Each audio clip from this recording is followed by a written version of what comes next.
all my students. Wonderful morning to you. Wonderful morning. Yes, what a pleasant weather it is. It's drizzling. थोड़ी बारिश, थोड़ा मौसम बहुत अच्छा हो रहा है. तो let's start today's topic. And today's topic is sentence improvement format questions based on noun errors. Noun errors, yes. अब जो कि आपने पूरा नाउन का टॉपिक बहुत अच्छे से पढ़ लिया है, तो उस पे एग्जाम में किस किस टाइप के और किस किस फॉर्मेट के क्वेश्चंस आ सकते हैं, I have to train you for that. So once again I, Professor Neetu Ghai, welcome you all in your own English class so that you can become an officer in the army. So let's begin today's lecture, sentence improvement format question based on errors of noun. So students, let's begin today's lecture और बहुत मज़ा आने वाला है आज के lecture में because आपका पूरा टॉपिक आप खुद एनालाइज करेंगे, आप खुद क्वेश्चन सॉल्व करेंगे एंड माइंड दिस, मुझसे पहले आप करेंगे. This is my challenge. आप खुद मुझसे पहले क्वेश्चन सॉल्व करेंगे because that is my promise to you कि जो आपने समझा है आप वो लॉजिक अप्लाई करना जानते हैं. नाउ सी, आप खुद पहले तो समझिए क्वेश्चन का फॉर्मेट क्या आएगा. क्वेश्चन का फॉर्मेट बेटा, आपको एक सेंटेंस मिलेगा. उस सेंटेंस में आपको कुछ वर्ड या कुछ फ्रेज हाईलाइटेड मिलेगा या अंडरलाइन मिलेगा. जैसे आप यहाँ देख रहे हैं, ये पार्ट सेंटेंस का रेड कलर में है. दैट मीन्स आपको ऐसा ही सेंटेंस में एक वर्ड या एक फ्रेज या एक पार्ट अंडरलाइंड मिलेगा, हाईलाइटेड मिलेगा, बोल्ड लेटर्स में मिलेगा. उस पार्ट को आपको सेंटेंस के अकॉर्डिंग चेक करना है कि weather that part is making a proper sense in the sentence. और अगर आपको लग रहा है कि नहीं ये तो गलत है, इसमें कुछ एरर है, तो check out the options given there. और आपको लगता है उन ऑप्शंस में से कोई ऑप्शन बेस्ट अप्रोप्रिएट है उस फ्रेज को रिप्लेस करने में, तो गिव दैट ऑप्शन देयर. और अगर लग रहा है कि नहीं हमारे क्वेश्चन में जो फ्रेज है वो ही सही है, that means no need to have any improvement, तो उसको हम बोलेंगे नो इम्प्रूवमेंट. क्लियर? अब चेक करो क्वेश्चन में ये दिया है a number of boys are reading. Now see, a number of boys are reading. Number of boys plural subject के साथ आर लगा है, ये करेक्ट है. This novel, because this is one of the most important novel of India. अब आपको ये बताया गया है कि ये पार्ट को आपको चेक करना है, क्या इसमें कुछ गलती है, क्या इसमें कोई भी वर्ड गलत है या इसमें कुछ भी एरर है, और अगर है तो चेक आउट द ऑप्शंस. अब यहाँ देखिए, one of most important novel.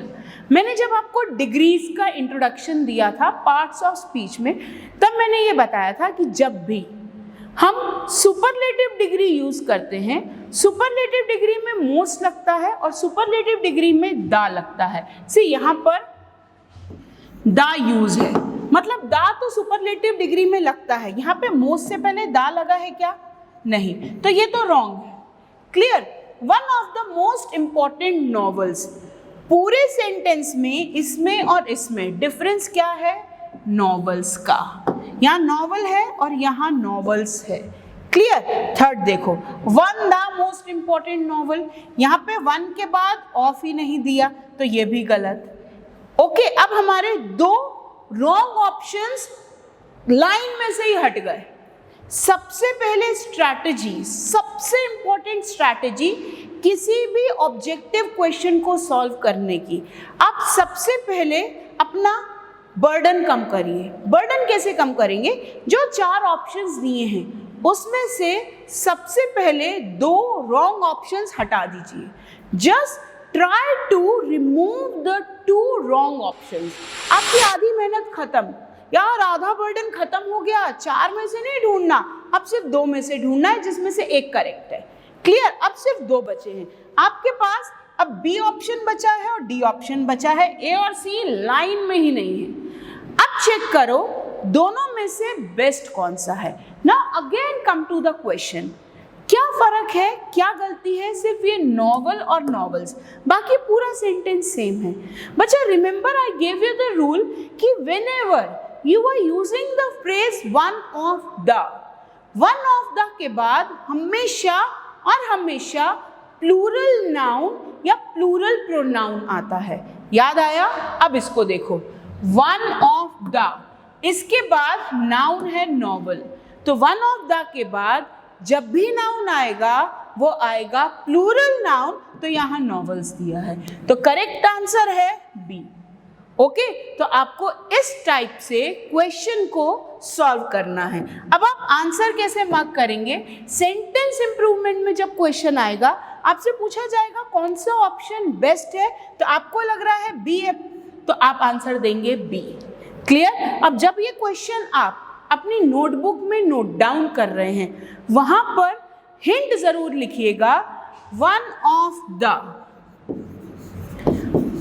Plus plural noun और प्रोनाउन, ताकि जब भी आप इसको रिवाइज करेंगे आपको ये याद आ जाएगा कि ये सही आंसर सही क्यों है। You must know this. Why right answer is right and why wrong answer is wrong, so that you can differentiate between the right and wrong and you are confident of what you are choosing. Clear?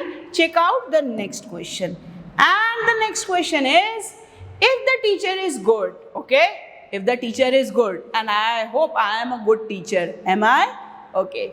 If the teacher is good, the students will respond positively to them. अब बेटा याद रखना, ये सारे questions exam में आए हुए हैं, सो दैट आपका लेवल वो सेट हो जाए कि आप एग्जाम के टॉपिक्स या एग्जाम के क्वेश्चंस भी इजीली सॉल्व कर सको। एनडीए का इंग्लिश का एग्जाम डिफिकल्ट नहीं होता, सिर्फ थोड़ा सा लॉजिकली बेस्ड होता है, तो आपको थोड़ा सा लॉजिक लगाना है। See, if the teacher is good, the students will respond positively to them. Subject क्या है आपका? सब्जेक्ट है आपका टीचर। टीचर सिंगुलर है कि प्लूरल? टीचर सिंगुलर है। पॉजिटिवली टू देम, अब उन्होंने आपको बता भी दिया है कि ये पार्ट गलत है, अब आपको दिख भी रहा है कि यहाँ पर देम गलत है। अब देम के लिए हम क्या सही प्रोवाइड कर सकते हैं? Check it out. हम क्या ऑप्शन उनके लिए बेस्ट दे सकते हैं? पॉजिटिवली हिम, तो टू कहाँ जाएगा? पॉजिटिवली टू तो चाहिए, तो पॉजिटिवली हिम गलत, positively to him, positively them, ये भी गलत। As I have earlier told you, सबसे पहले अपना बर्डन कम करो, दो रॉन्ग ऑप्शंस लाइन में से ही हटा दो। अब ये हट गया, ये हट गया, दो ऑप्शंस बचे हैं। नो इम्प्रूवमेंट भी हट गया, बिकॉज यहाँ इम्प्रूवमेंट की नीड तो है, इम्प्रूवमेंट की नीड तो है क्योंकि ये वर्ड तो गलत है। अब जब आपने तीन रॉन्ग ऑप्शंस हटा दिए तो ऑटोमेटिकली करेक्ट आंसर यही है। Question solve, positively to him. अब आप बोलेंगे कि मैडम जब यहाँ पे टीचर दिया है और टीचर के साथ हम हिम ही क्यों लगा रहे हैं? क्या हमें ये बताया गया है कि वो टीचर मेल है? नहीं, बिल्कुल नहीं बताया गया। लेकिन जब मैंने आपको जेंडर कराया था, मैंने आपको दो चीज़ें बताई थी कि टीचर, डॉक्टर, टीनेजर, कज़न, ये सब कॉमन जेंडर में यूज़ होते हैं। मेल टीचर है तो भी टीचर, फीमेल टीचर है तो भी टीचर। सेकेंड इंपॉर्टेंट थिंग जो मैंने आपको बताई थी कि व्हेनेवर नाउन का जेंडर सेंटेंस में क्लियर नहीं बताया गया है, we will take it as a male gender. ये याद रखना। इन्हीं ट्रिक्स पे क्वेश्चन आता है। मैंने आपको पहले भी बोला है, जो जो ट्रिक्स मैं आपको बताऊंगी अपने लेक्चर्स में, उन्हीं ट्रिक्स पर एग्जाम में 101% क्वेश्चन आता है। मैंने आपको नाउन के जेंडर में भी ये ट्रिक बताई थी कि whenever the gender of the subject, gender of the noun is not clear in the given sentence, we will assume it as a male gender and we will provide the pronoun of male gender to that. अब यहाँ पर teacher लिखा है, हमें नहीं बताया गया कि वो मेल है या फीमेल है, हम उसको एज्यूम करेंगे कि वो मेल जेंडर है। हिम यहाँ पर मेल जेंडर प्रोनाउन है, इसलिए B is the correct answer. तो आंसर देना और आंसर प्रूव करना दोनों आना चाहिए। Clear? Check out the next question, and the next question is the book is popular and the sale is quite brisk. Now what do you mean by brisk? Brisk मतलब high, cell बहुत ज़्यादा है in all major city. तो वो किताब बहुत popular हो चुकी है और उसकी सेल बहुत ज़्यादा हो रही है सारी मेजर सिटीज़ में। मेजर सिटीज़ बड़ी बड़ी सिटीज़ में। अब मेजर सिटी, अब यहाँ पे आपको एक हिंट दिया है बेटा, ऑल।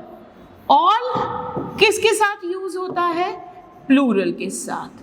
क्लियर? ऑल हमने ऑल एंड होल किया, ऑल यूज होता है प्लूरल के साथ। यहाँ पे सिटी दिया है सिंगुलर, अब ये सिटी रॉन्ग है, ये आपको पता है सिटी रॉन्ग है, ऑल के साथ सिंगुलर नाउन नहीं। Check out the options. All major a city, ये wrong. All majors city, major का प्लूरल मेजर्स कभी भी नहीं होगा। क्लियर? अब जब ये दो ऑप्शन गलत और आपको पता है ये सिटी गलत, तो नो इम्प्रूवमेंट भी हट गया। बचा क्या correct option? All major cities. So this is the correct answer. Clear? Question number 3 easy. और ऐसे ही जितनी प्रैक्टिस करोगे बेटा उतनी ज्यादा टॉपिक के ऊपर कमांड होगी और उतनी जल्दी सेंटेंस सॉल्व कर पाओगे और करेक्टली सॉल्व कर पाओगे। Clear? Now check it out. Next question. His company is one of the few company manufacturing this product in the whole country. अब आपको easily ये बता दिया गया है कि ये पार्ट में एरर है। हमने अभी एक रूल किया है, one of the के बाद हमेशा और हमेशा प्लूरल नाउन्स या प्रोनाउंस आते हैं। किया है? देखो जितनी मेजर या जितनी इंपॉर्टेंट शॉर्ट ट्रिक्स है उस पर चैलेंज है, एग्जाम में क्वेश्चन 101% मिलेगा, 101%। These all questions are from last year examination. Okay, now company गलत है, ये आपको पता है। वन ऑफ द के बाद हमेशा प्लूरल नाउन्स आता है, तो वन ऑफ फ्यू कंपनी ये गलत, वन ऑफ फ्यूअर कंपनी ये गलत, one of the few companies. अब ये दोनों गलत हैं, ये वर्ड गलत है, तो नो इम्प्रूवमेंट भी गलत, क्योंकि इम्प्रूवमेंट की नीड तो है। तो correct answer is one of the few companies. समझ में आ रहा है कैसे क्वेश्चन सॉल्व हो रहे हैं? इजीली सॉल्व हो रहे हैं, विद द कमांड हो रहे हैं, विद द टाइम मैनेजमेंट हो रहे हैं। Clear? Check out the next question. On my way to the railway station, I met one of your friend named Neeraj. मैं जब रेलवे स्टेशन जा रहा था तो उसमें मुझे तुम्हारा दोस्तों में से कोई एक दोस्त मिला, बहुत सारे दोस्तों में से कोई एक दोस्त मिला। अब यहाँ पर योर फ्रेंड आपको बता दिया गया है कि इसको चेक करो कि whether this phrase need any improvement और not. Check it out. On my way to the railway station, I met one of yours friend.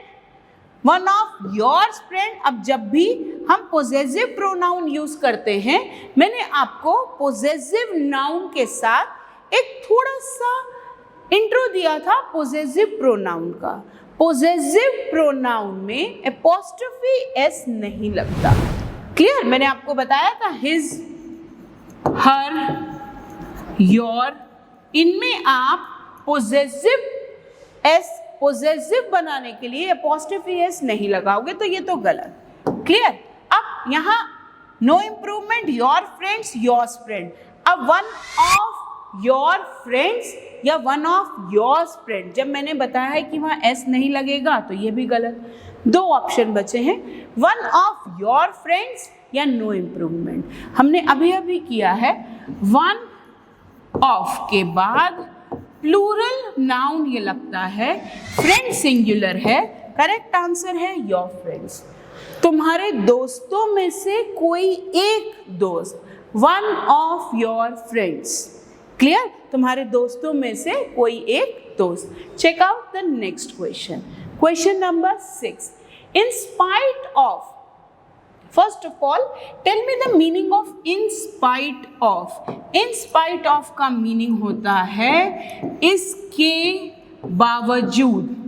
Hindi में हम इसको बोलते हैं इसके बावजूद. In spite of sending 4 letter. अब यहाँ पे कौन सा वाला लेटर है? पहले वो सेंटेंस पढ़ो तब समझ में आएगा. We have received no answer from the authority. मैंने आपको confusing noun कराया था letter और letters. क्लियर? अब ये लेटर मतलब चिट्ठी, लेटर चिट्ठी और लेटर्स मतलब चिट्ठियाँ. क्लियर? अब यहाँ एक लेटर्स का मीनिंग होता है knowledge. He is a man of letters. वो एक बहुत समझदार इंसान है. यहाँ पर जो लेटर यूज है वो किसके लिए यूज है? यहाँ पर लेटर यूज है चिट्ठी के लिए, पत्र के लिए. क्लियर? अब उन्होंने बताया है कितनी चिट्ठियां भेजी हैं उन्होंने? 4. तो जब 4 हैं 4 हैं तो लेटर होना या लेटर्स होना करेक्ट है. हमने उनको 4 चिट्ठियां भेजी पर उन्होंने एक का भी जवाब नहीं दिया. जैसे आप बोलते हो I have send him 5 messages but I haven't got any reply from them. तो जैसे आप मैसेज भेजते हो, एक मैसेज, सिंगल मैसेज, 4 या 5 या मेनी मैसेजेस, बहुत सारे मैसेजेस. ईमेल, इलेक्ट्रॉनिक मेल, आज के टाइम में हम ईमेल भेजते हैं तो एक ईमेल दैट इज ईमेल. बहुत सारे ईमेल, ईमेल्स प्लूरल होता है. वैसे ही यहाँ लेटर नहीं चाहिए, क्या चाहिए? Letters. Check out the option. In spite of sent 4 letters, हमें V3 नहीं चाहिए यहाँ पर, ये wrong. Sending 4 letters, having sent, in spite of having sent 4 letters, ये भी नहीं. नो इम्प्रूवमेंट भी नहीं बिकॉज वो लेटर गलत है. Answer is sending 4 letters. This is the correct answer. तो समझ में आया आपको कि कैसे क्वेश्चन आएंगे और आपको किस तरह हर एक क्वेश्चन का करेक्ट आंसर देना है. And you must be confident कि आप जो भी आंसर चूज कर रहे हैं वो विद द रूल कर रहे हैं, तुक्का नहीं मार रहे हैं. हम उस आंसर को प्रूव कर सकते हैं कि ये आंसर करेक्ट है बिकॉज हमने ये रूल पढ़ा है और इस रूल के अकॉर्डिंग ये आंसर करेक्ट है. Okay, so on this confident note of choosing the right answer and scoring full marks in English segment of NDA exam, I end this lecture here. I'll continue with the series of all these questions in my coming lecture so that you can have command over the topic noun. फिर तो मैंने जैसा आपको challenge किया है, exam में ऐसा कोई क्वेश्चन नहीं होगा जो आपने मेरी क्लास में नहीं पढ़ा है. यस, कोई भी क्वेश्चन नहीं होगा जो आपने मेरी क्लास में प्रैक्टिस नहीं किया है. तो on this note I end this lecture here. I will meet you again tomorrow with some more questions from the last year papers. Till then, stay tuned. Have a nice day. Thank you.